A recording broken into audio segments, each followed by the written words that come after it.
ಪಾದಪೂಜೆ ಮಾಡಿ ಕಳಿಸ್ಬೋದು. ಯಾಕಂದ್ರೆ ನಾವು ಶಿಷ್ಯನಿಗೆ ಓಟ್ ಹಾಕ್ತಾರೆ. ಯಾವ ಸ್ವಾಮಿಗಳನ್ನು ನಂಬಬೇಡ, ಆದ್ರೆ ಯಾವ ಸ್ವಾಮಿಗಳು ಬಂದರೂ ನಮ್ಮ ಅರಮನೆ ಕರ್ಕೊಂಡು ಪಾದಪೂಜೆ ಮಾಡಿ ಕಳಿಸ್ಬೋದು. ಇದು ಕಳಿಕ ರಾಜನೀತಿಯಲ್ಲಿ ಮಹಾಭಾರತದಲ್ಲಿ ಇರತಕ್ಕಂಥದ್ದು. ಹಾಗೆ ತುಂಬಾ ಇಂಥ ವಿಷಯ ನಮಗೆ ಒಳಗಿಂದ ಒಂದು ಎದುರಿನಲ್ಲಿ ಬೆಣ್ಣೆಯಂಥ ಮಾತು, ಕಿಬ್ಬದಿಂದ ಕತ್ತಿ ಮಸೀತಾಯಿ. ಇದು ಹಾಗೆ ಅದರಿಂದ ಜನರಲ್ಲಿ ಯಾಕೆ ಪೊಲೀಸ್ ಮಾಡಬೇಕು ಅಂದ್ರೆ ಇನ್ನು 13 ವರ್ಷ ಆದ್ಮೇಲೆ ಬಣ್ಣ ಹೋಗ್ಬೇಕು ನೀನು ಬೇಡ ಅಂತ ಹೇಳುವಾಗ ಅದಕ್ಕೋಸ್ಕರ ಭಾರಿ ಚಂದ ಜನರಿಗೆ ಏನು ಹೇಳೋದು ಕೊಟ್ಟಿದ್ದಾರೆ. ಅದನ್ನ ಹೇಳಿದಾಗ ಧೃತರಾಷ್ಟ್ರ ನನ್ನ ಮಗ ಕೆಟ್ಟವನು ನೀಚ ಆದರೂ ಪ್ರಾಯದೇನಾದ್ರೂ ಬಂದೇ ನೈಷ್ಮಾಸು ಪಶು ಅದು ಆಡಳಿತದಲ್ಲಿ ನಿಮಗೆ ತೊಂದರೆ ಮಾಡಲಿಲ್ಲ.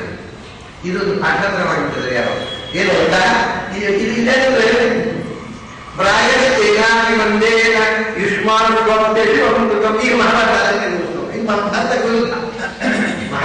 ವಿರುದ್ಧ ಯಾರೋ ಕಿತ್ಬಿಟ್ಟಿದ್ದಾರೆ ಪಂಡಿತರು.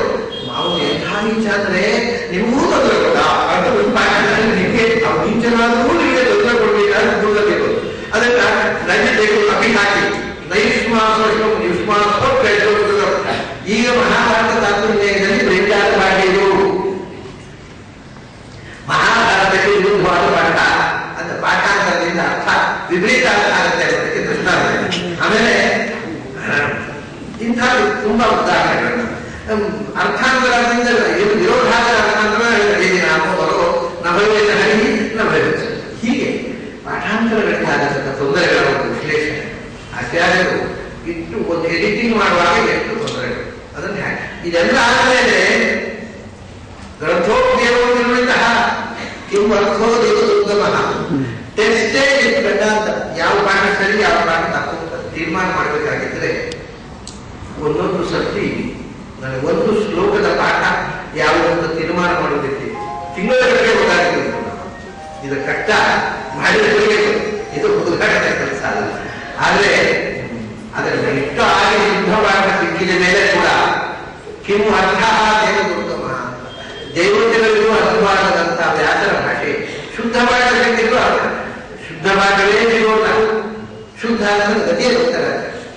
ಕಿಂ ಅರ್ಥೋ ದೇವದುರ್ಗಮ ಎಷ್ಟೋ ಸಂಗತಿಗಳು ಇವತ್ತು ಆಚಾರ್ಯ ಹೇಳಿದ್ದಾರೆ ಅಸಹಜವಾಗಿ ಆದ ಕಾರಣ ಅವ್ರ ಆಚಾರ್ಯ ಹೇಳಿ ಪೂರ್ಣವಾದ ಅಷ್ಟು ಹೇಳಿದ್ದಾರೆ ಪುರಾಣಗಳಿಗೆ. ಅದರಿಂದ ಇವತ್ತು ಇದಕ್ಕೆ ಅರ್ಥ ನಿರ್ಮಾಣ ಮಾಡುವಾಗ ಅಯ್ಯೋ ಇದು ಸಂವಾದ ಯಾವುದು ಸಿಗುವುದಿಲ್ಲ ಪುರಾಣದಲ್ಲಿ ಏನ್ ಮಾಡೋಣ, ಒಂದೆರಡು ಕಷ್ಟ ಅಲ್ಲ, ಅತಿ ಪ್ರಚಂಡವಾದ ಅರ್ಥ.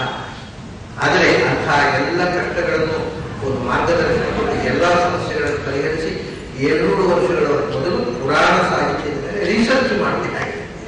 ಸಂಶೋಧನೆ ಆಟವಿದ್ಯೆ ಅಂತರ್ವಿದ್ಯೆಯ ಬಗ್ಗೆ ಎಡಿಟಿಂಗ್ ಅಂದ್ರೆ ಏನು ಅಂತ ಇಷ್ಟು ಸೈಂಟಿಫಿಕ್ ಆಗಿ ಹೇಳಿದವರೇ ಇಲ್ಲ. ಪ್ರಪಂಚದ ಇತಿಹಾಸ ಇಂಗ್ಲಿಷ್ ಕೂಡ ಎಡಿಟಿಂಗ್ ಬಗ್ಗೆ ಇಷ್ಟು ಕರಾಳ ಹೋಗ್ತಾರೆ, ಕ್ರಿಸ್ಪ್ ಆಗಿ. ಹಾಗೆ ಆಚಾರ್ಯರ ಒಂದೊಂದು ಕೂಡ ನನ್ನ ಮಹಾಭಾರತ ತಾತ್ಪರ್ಯ ನಿರ್ಣಯ ಅಂತೂ ಅದು ಒಂದು ಜನ್ಮದಲ್ಲಿ ಅಧ್ಯಯನ ಮಾಡಲಿಕ್ಕೆ ಆಗುವ ಗ್ರಂಥ ಅಲ್ಲ. ನಾನು ನಿನ್ನೆ ಹೇಳಿದೆ, ನನಗೆ ವಾಸ್ತವಿಕವಾಗಿ ಇದಕ್ಕೆ ಟಿಪ್ಪಣಿ ಬರೆಯಲಿಕ್ಕೆ ಪ್ರಾರಂಭ ಮಾಡುವಾಗ ನಾನು ಈ ಜನ್ಮದಲ್ಲಿ ಇದನ್ನು ಮುಗಿಸ್ತೇನೆ ಸ್ವಪ್ನದಲ್ಲಿ ಅಂದ್ಕೊಂಡಿದ್ದೆ. ಅಂದರೆ ಬರೀಲಿ ಶುರು ಮಾಡೋದು ಎಷ್ಟು ಜನ್ಮ ಬೇಕಾದ್ರೆ ಆಗಲಿ, ಮತ್ತು ಈ ಜನ್ಮದಲ್ಲಿ ಎಟ್ಟ ಬರೆಯೋದು ಬರೆಯಲೇ ಶುರು ಮಾಡುವಾಗ ಆಗಲಿ ಈ ಜನ್ಮದಲ್ಲಿ ಪೂರ್ತಿ ಮಾಡ್ಲಿಕ್ಕೆ ಆಗೋಲ್ಲ ನನ್ನಿಂದ ಅಂತ ತಿಳ್ಕೊಂಡಿದ್ದೀನಿ. ಯಾಕೋ ಆಚಾರ್ಯ ಪರಿಸ್ಥಿತಿ 32 ಅಧ್ಯಾಯಕ್ಕೆ ಒಂದು ಹಂತದಲ್ಲಿ ಮುಗಿದೋಗಿದೆ. ಇನ್ನೂ ಸ್ವಲ್ಪ ಸೇರಿಸೋದಿದೆ, ಅದನ್ನು ಸೇರಿಸದೇ ಅಪೂರ್ಣತೆ ಇದೆ. ಅಷ್ಟು ಈ ಕೆಲಸ ಆಗಿರ್ತದೆ.